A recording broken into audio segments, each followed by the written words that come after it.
Hey everyone, it's Arwen here. Before we start the show, I just want you to be aware that there is a small bit of salty language. So please just be aware of that if you have little ones in an earshot. Enjoy the show. The first thing is to stop buying into the idea that self-care is a spa treatment and a glass of wine. That is absolutely a myth. It's really a damaging one, because what happens is we go and we get that massage and we've saved up for it or whatever. We've really treated ourselves. And 10 minutes after the massage, we're losing our mind at something that happened in the house. And we feel like a failure again. Welcome to She Handled It, a podcast dedicated to sharing empowering stories of women who have faced major adversity and how they overcame it. I'm your host, Arwen Becker. I'm a wife, mom, national speaker, author, entrepreneur, and athlete. But on my journey to these triumphs, I've battled many life-altering challenges. Thankfully, I found freedom when I realized I was not alone. I invite you to join me each week as I explore the inspirational stories of determined women who overcame life's toughest moments. Ultimately, how she handled it, and so can you. It almost makes me chuckle. Actually, I think it does, because I am not the woman that most people would think would be taken advantage of. I'm often seen as this strong, confident, very capable woman, that I've got it all together. And not to mention, the vast majority of my life, I've been trying to convince people that I have these fortified walls to help protect me from getting hurt. But a few years ago, I was so broken. In 2016, I was rushing around like an absolute madwoman trying to sell half of our company. And I was going to go to work for somebody else. And I was sure it was going to solve all my business and financial insecurities that I have. And yet the plan didn't come to fruition, because I thought it was going to be the end of my marriage if I went forward with the sale. I had worked with my husband for 16 years. My kids were devastated. And so I decided to not sell it. But I had to go back to this company that I thought was broken. And so I really thought, out of sheer force, that I could fix the issues that still remained. And what I proceeded to do in 2017 was throw most of the parts of self-care, the important pieces, out the window. And so by this point, I'd become extraordinarily depleted. I was on the edge multiple times in 2017 and 2016 of a mental breakdown. I found myself in the emergency room because I thought I was having a heart attack. And it was extraordinarily, ridiculously embarrassing when I had my problem solved by Mylanta when they brought that into me, because it was just the amount of stress that I was under and stress that I had put upon myself. And during that time, I learned a very devastating lesson, that even the most confident people who have it all together, when their defenses are down and boundaries get weakened, that's when people can take advantage of you. And during that time, I watched my biggest support network get completely ripped out from underneath me. And it was by choices of those who within that organization should have protected me. And that began the lowest point of my life. Abby Havermann helped to hold me in that space. She went to bat for me when honestly nobody else would, put her neck on the line, fighting for me when I couldn't. And for that, I am eternally grateful to her. So who is this beautiful Abby Havermann? Abby's a coach. She's an author. And she's a speaker. And what she does is she helps high-achieving women who are up to something great in the world. She uses 15 years of psychotherapist time period. She has 12 years as a financial advisor, her own business and life experiences. And she inspires women to really claim that value-driven personal and professional life that only they can live. Abby's trained to deliver Dr. Joe Dispenza's highly esteemed NeuroChain Solution corporate training program, which she will share a bit more about. And she's author of the upcoming book. I love this title, Control Freak. Oh my gosh, that's my life in a nutshell. But what I admire most about Abby is her straight talk. There's no BS here. She is going to tell it like it is, but she does it in such a kind way. And she gets to the heart of the matter that really helps you think through your choices. She's all about self-care, personal responsibility, and really that proper mindset that we all need to have. But I love her because she's also an open book. And when we met, she had recently found herself knee deep in some major life-altering struggles. And so I'm so happy to have you on the show today, Abby. Thank you. I'm so happy to be here. So why don't you take us back a little bit and talk about that time period when your family was, a lot of things were kind of falling apart around you. What was going on at that time? Yeah, when I listen to your intro, it's just so funny to remind me of the time that we met and what was happening in each of our lives and our lives colliding. Yeah. At the moment, it's really crazy. So at that time, I had been coming out of what felt like years' struggle of just being stuck. Nothing was wrong. I mean, everything was fine, but I wasn't feeling a lot of joy. There was something missing. I tried to take up hobbies. I tried all these different stuff. Nothing was working. And what ended up happening is I signed up for a year-long mastermind, a year-long seminar to learn how to tell story. And I was so excited about this because I thought this is going to finally move me off my needle. It's going to get me to do something productive in my life. Like I'd done lots of things that were productive, but I didn't feel that way, right? Yeah. So we signed up in May and it was supposed to start in August in California. And the coach was a former NFL player and a Broadway play actor. And now he was teaching how to play story. And I could not wait. I was so excited. But what happened in June and July was that my father was diagnosed with esophageal cancer. And my 7-year-old son was diagnosed with a degenerative neuromuscular disorder. My God. So I crawled into bed with my box of tissues and my phone to talk to doctors and insurance companies and my Netflix remote. And I stayed there for the month before, but this was a crazy expensive program. So I drugged myself on the plane. And when I got there, I found myself in a room of about 24 people. There was a gold medalist athlete. There was a woman who the week before had treated the highest paying actress in the country. There was a man who had toured on stage with Tony Robbins, people who had loads more money than me. Sure. Deep credentials, importance, prestige. On a good day, I would have been just mortified. These were people that I did not see myself rubbing shoulders with.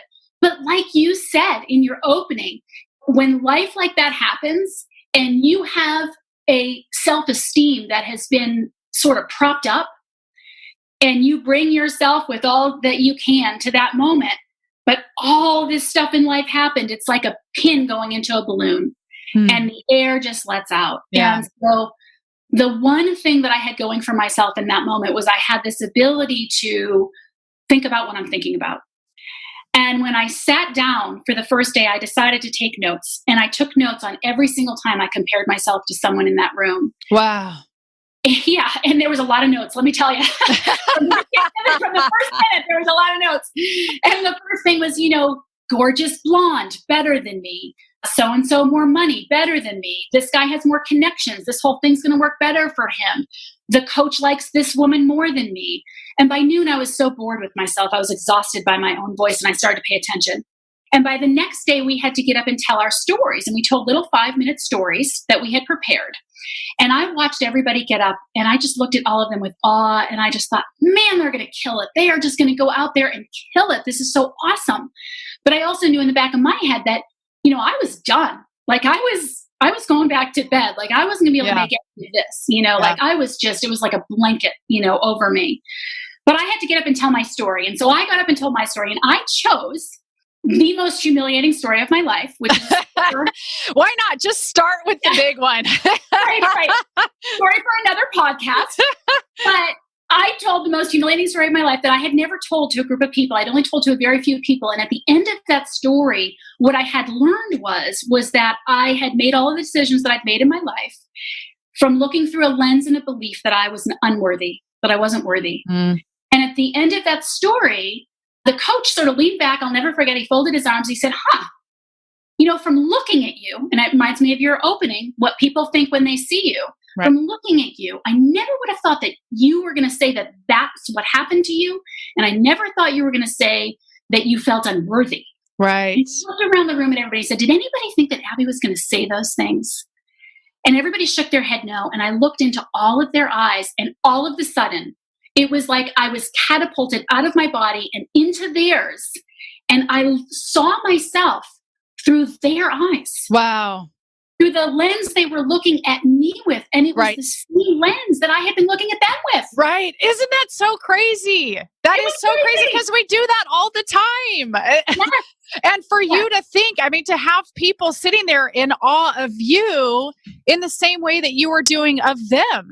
That's fascinating. It was. And it clicked inside of me. And I realized in that moment, two things. I realized, first of all, my worth has nothing to do with whether or not I go home and get in bed with my Netflix remote and never get out of bed again. It has nothing to do with the way that I look or my success or any of those things. My worth is intrinsic. It's inside of me. It is immutable. It's not changing. And it's infinite. Yeah. As you talk about that story, the piece that that resonates with me even more than the story is that you still went. The amount of people who would choose to opt out of even going to a moment like that where they knew they had to confront those insecurities. They knew that there were going to be people there that seemed more prepared, that seemed more ready, that seemed less afraid, that seemed whatever, add the excuse or the line at the end of the sentence. But yet you still chose to stay committed to what you had committed to. So as much as all the things around you could have deterred you or stopped you from going. And you know what? Pretty much most people would say, oh, totally understand. With everything that's going on in your life, it's completely okay and understandable why you didn't go. But you still went. And look at your breakthrough that you had there. Well, thank God I went. It's funny that you say that. I don't know if I actually went other than it was exorbitantly expensive. Maybe that's the key. You pay for a good coach, and that's part of what will keep you going. I know I have learned that as well myself. It might be. It might be. And when you say it, it makes me think in a way, I wouldn't have had the breakthrough that I had there had I not been going through what I was going through, because the second breakthrough that I really had was, hey, if I don't figure out how to bring joy into my life, how to show up with all of my gifts, and how to show up and embody my life, how in the world would I have a leg to stand on when I need to turn around and tell my son, who's going to have so many bigger mountains that I have to climb, and who also has so many more gifts than I do, how am I going to be able to tell him, no, you don't get to excuse yourself. Yeah. You don't get to excuse yourself from living the life that you deserve and bringing all of your gifts into the world. And now that you say that, I don't know that I would have had that breakthrough there. I might have stayed shrouded in insecurity and whatever if I didn't have a driver like that. And then that just ends up perpetuating more of these issues too, because it is so simple for all of us to get very myopic, especially when we're going through major, major stress. We're thinking, this is never going to end. This is going to be the end of me. It's going to be my undoing. We get to that space, which you certainly have had way more experience with, obviously with your background of being in psychotherapy and people that you've counseled over the years, of thinking that other people can't relate to what we're going through. And can you talk a little bit more about your son? And because I know you and I have talked a little bit about it, but it's a pretty rare disease that he is facing. And really because you said he has way more gifts. So tell me a little bit more about him and how you're able to impart some of this just into him as still a young man, and expand on that a little bit. Okay, so he has something called CMT, which is called Charcot-Marie-Tooth. It's the last name of the three doctors that came up with this diagnosis. It's actually the most common hereditary neuropathy that there is, but no one knows what it is. It's actually more common than MS. Wow. which is crazy. And so when we were trying to get him diagnosed, it was a horrible, horrible situation. That when he finally got diagnosed, and I looked online and just Googled the gene that he has that's a problem, his symptoms were right there. It's like, how hard was this to do? They were right there.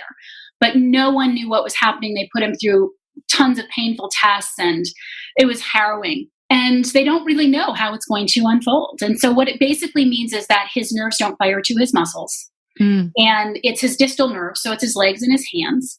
And right now, like, he's in a cast. He's been casted 3 times in the last month because his foot has gotten so stiff, and they're trying to keep some flexibility. You wouldn't know it from knowing him. He's a jolly, crazy little kid. He is his own little man. He's 9 now. He loves to draw. Recently he got into gardening. He's like all about gardening. He likes to go to the nail salon with me and get his nails painted. He's like haircut. He is his own person, you know?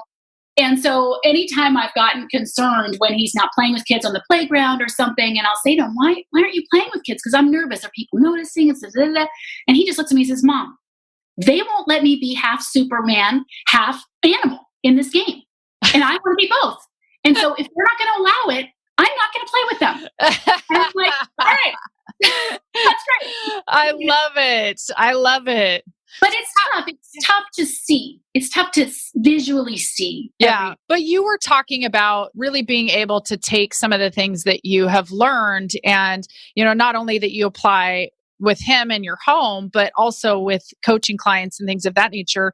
I mean, I feel like I walked through this with you. It's how do you adequately provide empathy to the moment in which somebody is in, but then lovingly be able to say, however, and then have that nudge.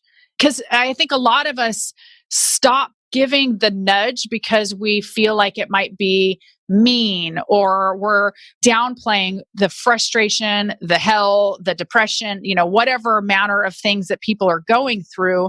Can you talk a little bit from your history and your background?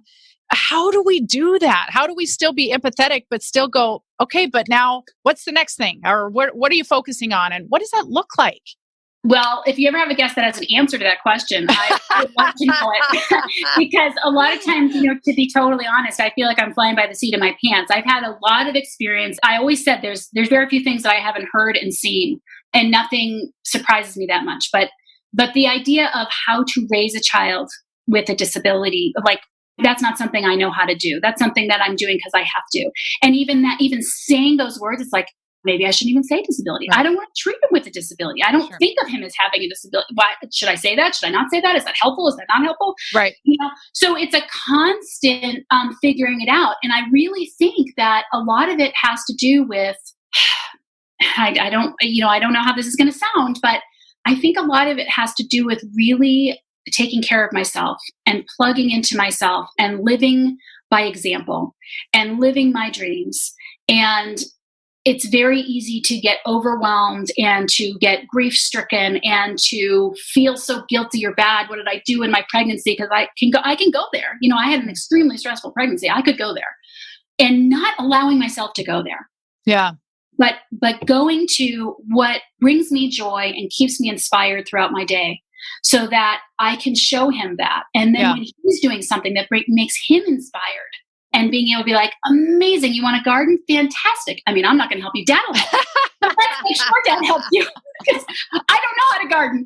But, but those things. And at the same time, it's tough because sometimes he has a lot of pain and I want to go on a bike ride and he has to stop. And you don't know, is he stopping because he's using it as an excuse? Sure. Or is he stopping because he really has cramping? Right. And to not have that answer, and know that I could have made the wrong choice to push him when he's really cramping, or not to push him and let him play with something, and always be in that situation. Mm-hmm. Yeah. And it's certainly not the same degree, but with having a kid who is on the autism spectrum, ADHD, and the absolute hell that it created for me in those early years and for him, but So much so that it created severe insomnia for me, because when I finally got to that point after 3 years of all the testing and everybody coming around him and going to therapy and trying all of these things naturally in hopes that we could fix it, right? Make him fit into the system that's been designed around him for school. When that moment came where, a lot of professionals that knew him, loved him, supported us, knew all the things that we were doing, all kind of said, I think we need to start looking at medication. And it was when that moment came, I felt as a mom that I had failed him. I felt like I couldn't, at that point, the complete lack of control I had because I couldn't solve it. That through my effort, through a little bit more time, through a little bit more of this, that, or the other thing, I thought that I could somehow manipulate the life around him enough to make him fit, quote unquote, fit. And he couldn't.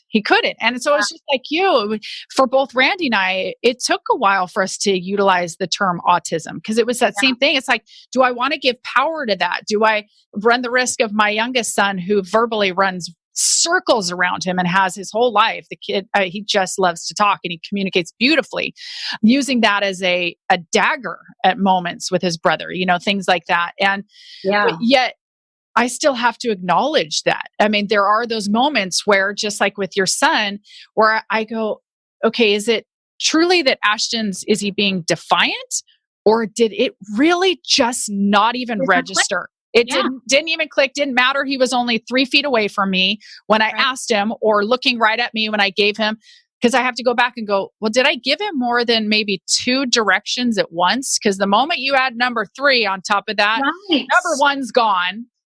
And then yelling at him and getting mad at him for not doing it. All it does is just affect his self-esteem, going, well, why am I a failure? Why didn't I do that? Why, I'm sorry that I didn't. And so it also affects you. You yell at him like that, and then you have a huge shame cycle, right? And that is the worst thing that I can do for myself. And that's the worst thing I can do for him. Yep. Yeah. And I think that's so important. I remember, a long, long time ago in my other life when, I was in the process of damaging my first son. Or thinking I was with a divorce and everything like that. I remember I had a therapist at the time, and he said, if you're okay, he'll be okay. Yeah. And that always comes back to me. So there's 2 parts to that, right? It's what they're going through and what we're doing, but it's also what we do to ourselves as a result of how we have reacted to them. Yeah, absolutely. And one of the things that I think that kind of brings in this whole self-care piece. You and I have talked a lot about it, and, with the training company that I have, and I think that it's a missing component oftentimes when, especially with women, when we are striving for, new things, we're going out of our comfort zone, we're really stretching ourselves, that we take care of everybody else, and yet we don't do it for ourselves. And so you and I have talked quite a bit about that. And so what have been some of the things for you that you've really seen have been such important components to make sure you're staying consistent with, to be able to not be the crazy, overextended, angry, depressed, control freak woman and mom and wife that can implode everything around? If mom's not happy, no one's happy, So what have been some of those things for you? Well, the first thing is to stop buying into the idea that self-care is a spa treatment and a glass of wine. Amen, sister. I'll cheers you with my water. That is absolutely a myth, and it's really a damaging one, because what happens is we go and we get that massage, and we've saved up for it or whatever. We've really treated ourselves, and 10 minutes after the massage, we're losing our mind at something that happened in the house. And we feel like a failure again. Why? I'm doing what they told me to do. I'm self-care. I'm doing it. Why am I still a crazy bitch? Yeah, right, right. Exactly. Why did I still bite all my nails off? Can't I get this over with? Right. So that's the first thing. It really has nothing to do with that. I go to the spa because I want to. It's not because I have to. It's only if I want to. And I'm going to interject one thing with you really quick on that. The whole thing about the spa, it was probably about 4 or 5 years ago. I added a monthly spa to my routine because all the years prior to that, it wasn't that I couldn't afford to do that. It was that I didn't feel I was valuable enough to have that quote unquote luxury treatment for myself until I finally got into this routine going, wait a second, I take care of myself. I go running. I eat well. I'm not on any medications. I do a lot of things to take care of my body. Why can't I spend the money that might be used on medical care or prescriptions or things like that, and then use that for something that actually just makes me feel a little bit better in that moment, like you were talking about, not thinking that it was going to fix all my problems. So that was something I learned. I just had to interject that because I do love a good spa day, but you're absolutely right. It does not solve all your issues. No, and am I worthy enough to ask someone else to watch the kids while I do that? Yes. To leave the kids alone for an hour to do that, because that's another thing I think keeps people from doing that a lot, right? And it's this victim mentality. Oh, I can't. I've got to do this and I've got to do that. Well, no, you don't. You have to take care of yourself. Yeah. But so real self-care really has to do with plugging into yourself in any given moment, not just for big decisions, but small ones, and really checking in to make sure that you have your finger on the pulse of what you feel about something. Men are, I was talking to a client about this last night. She's just really, things are just coming together for her. And it's been 10 years of just subjugating herself and doing what she thought she had to do, what she thought was the right thing to do. And you'll hear women say this all the time. Well, I have to go to this party. It's the right thing to do. They'll think X, Y, and Z if I don't go. They judge me. I don't feel good.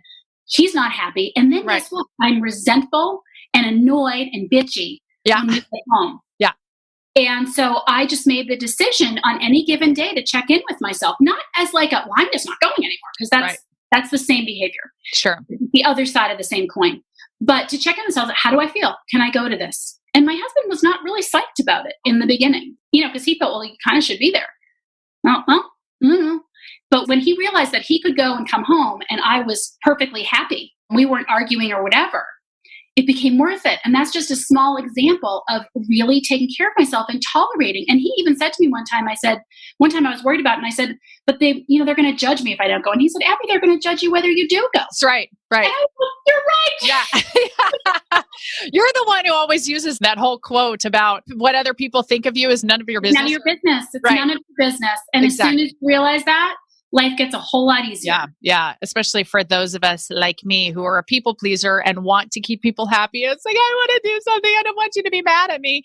And people are going to be mad at you one way or another, like you said. And you can't, that was one of the ways you and I first met, was you can't control whether or not someone's going to validate you or not. Right. No, exactly. So don't send that email if you're looking for validation. That's right. That was exactly what you taught me. That was one of the most beautiful pieces. I'll never forget that, because now I constantly check in with that. It's like, wait a second, am I saying this? Like after all those things were going on in my life in that time, a couple of years ago, I had a very, very close girlfriend that just went dark on me, and even reaching out and trying to figure out what happened. And finally, when I was past the crisis enough, going, okay, well, I'm going to call her, but I had to go, what am I hoping I'm going to receive from that? And do I need to, because I just feel that because we were close enough friends, she needs to know because she matters to me. But am I doing it because I expect her to say something in return that's going to make me feel better?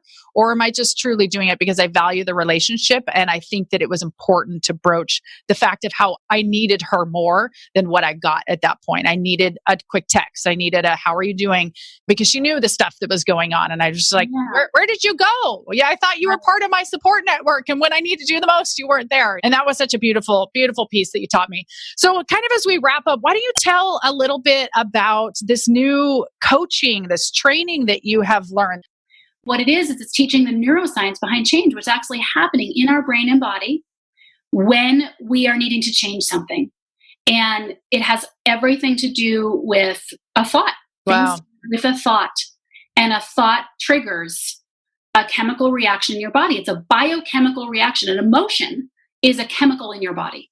And when you get your brain and body to be thinking and feeling the same thing, you're in a thinking and feeling loop. And so when you have a negative or self-deprecating thought, you set off neurocircuitry that sets off chemicals that cause you to feel that way. But if you have a joyful, inspired thought, you set off a different set of chemistry in your brain and body. Brilliant. It's amazing. And so I obviously use those techniques in my individual coaching, use it and then teach the course in my corporate coaching, but use it tremendously in my own life in terms of, hey, what are you thinking about that? What story are you telling yourself? And look at what happens if you change that thought. And it's something that it's not, well, I want to say it's not brain science. It actually is brain science. The point is that it's so simple, but it's not easy because we give lip service to that all the time. People, just think positive. It's not about thinking positive. It's not positive thinking because there is a biochemical process that's going on in your body. And by the time you're 35 years old, you are a set of habitual emotions, reactions, experiences, feelings that you've had your whole life. Yeah. And you're like a microprocessor. And so that's why when we had the exchange around, should I send this email looking for validation? We don't even realize we're doing it. We send emails all the time. We have communications all the time. We don't realize it because that's just habitually. Right. Exactly. Yeah, right? That's totally true. And it's so funny because you realize when you do realize it is when you're going, they haven't responded back. They haven't responded back. Why haven't they responded back? What did I say? Shouldn't I have gotten shouldn't I have got a response back? Those kind of things that come along with it. But I think you have right from the beginning, I think is such an absolutely important point is it all comes down to being aware of what you are thinking. And I mean, and we do know that there are just thousands and thousands of thoughts that are going through our head, but becoming aware and taking that thought captive because that whole thing about it's not just being positive, right? Because that turns into that toxic positivity where it's like, well, just come on, just be a little more positive. And sometimes it's about understanding where you're at. And then how do you move yourself to that next space that you need to get to that is, like you said, going to help with that whole chemical thing? Yeah. And you're right. That positive thinking, I heard someone say in an Al-Anon meeting a million years ago, I can't fix my brain with my brain. And it translates, I think Albert Einstein is the one that said it, you cannot solve a problem with the same level of thinking that you created it. Right. Yeah. Oh, absolutely. And it's funny that you bring up the Al-Anon thing because I was thinking about that when I was on the last podcast is that really so much of the discussion here really kind of falls into that blanket that AA and Al-Anon were created by. We're not here to tell everybody this is exactly what you do to fix something. It's your journey. It's what you've been through and what has helped you through that process. And the same thing for me, because I mean, I'm not a licensed therapist, I can't speak from that place, but that's the beauty of something like Al-Anon or AA. It's people just saying, this is what I'm going through. This is how I'm feeling. This is a great day for me. And let me tell you why. And it just gives validation to other people going, hey, I've been there. I've done that. This is what worked for me, may not work for you, but at least you have the tools. That term, by the way, what other people are thinking of is none of your business. That is an Al-Anon saying. That's not that comes from Al-Anon. Yeah, that one does. I didn't hear that one in my Al-Anon, man. Yeah, they got a ton of them. Yeah. So kind of wrapping up, what would you say really in this journey of your life and at this point, and as we're talking about self-care and getting through these struggles, what would you say are kind of the three key takeaways that you have? I would say that you have to begin to listen to yourself. And when you're listening to yourself, you cannot discount it with, but I shouldn't feel that way, or I should do this, or I should do that. You have to really begin to listen to and honor yourself and make decisions from that standpoint intuitively. And your life will get better. Like I promise, if you would just do this and stop saying, but I have to this, that, and the other. Good. You have to think about what story you're telling yourself, because the problem that you're having is not based on what someone said or did or the problem itself. It's based on the story that you're telling yourself. So when I tell myself a story that, my God, I have no idea what's going to happen to my son, and is he going to be able to drive? And, who knows? That's causing a problem for me. That's the story. And so think about that what story are you telling yourself? And then finally, I would say that your worth is infinite, intrinsic, and immutable. And your job is to align with it, not to try and prop it up with how you look or how you feel, or it's just there. Yeah, so good. Love that. All right. So the rapid fire last three things. All right. So the best piece of financial advice that you've been given, obviously you've got some years in the financial business, but best piece of financial advice, any book that you would recommend, and then your favorite quote. Okay. So the best piece of advice I got is do not put something on a credit card if you don't have the money to pay for it. A credit card that's all it should be, is cash that you just don't have on your physical being right now. Beauty. My favorite book at the time, I'm going to pick one of the ones that I read at the time I was going through this thing, and it's Big Magic by Elizabeth Gilbert, which was phenomenal. But of course, I would always recommend Breaking the Habit of Being Yourself by Joe Dispenza. And my favorite quote, was that the last question? Yeah, your quote. Okay. Don't ask what the world needs.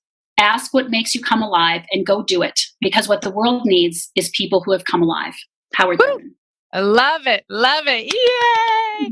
So how can we get a hold of you? How can listeners get a hold of you? Kind of give us some of the lowdown on that. Yeah. So you can always head to my website, which is www.abbyhavermann.com. And it's ABBY. Havermann is HAV as in Victor, ERMANN. And I encourage you to go there because on my website, there is a 4-part video series on how to banish burnout and show up as your best self. It's completely free. And you can also reach me at abbyhavermann.com, or you can give me a jingle at 303-507-8225. Super. And any idea when that book of yours will be hitting stores? Am I putting you on the spot? This happened to me months ago before my book was coming out. Yeah, I had the goal in my mind is November. It's going to an editor in August, but not a final editor. Sure. So we'll see. I hope it's at the end of the year, but I'm not promising. Yeah. And anybody who's written a book knows that it's time consuming. It takes longer than expected. I think mine, it will finally, once it's actually printed next month, that will have been almost 1.5 years in the making. So definitely takes a little bit of time. So, well, thank you, Abby. It was such a joy. You were such a blessing to me. And I'm so glad that you spent some time, and we are going to have more conversations in the future. Thank you so much, Arwen. It's so nice always to be with you. You too. Well, that brings us to the end of today's show, but please follow me on social media. Pick up a copy of my new book, She Handled It, So Can You. Or you can reach me at beckerretirement.com or my training and speaking site, lifewitharwen.com. Thanks for spending time with me on the She Handled It podcast. If you enjoyed today's episode, please be sure to subscribe so future interviews are automatically downloaded directly to your device. And if you want access to the show notes, including links to all the resources mentioned, visit lifewitharwen.com/podcast. Thanks again for joining me. Now charge forth, because if she handled it, so can you.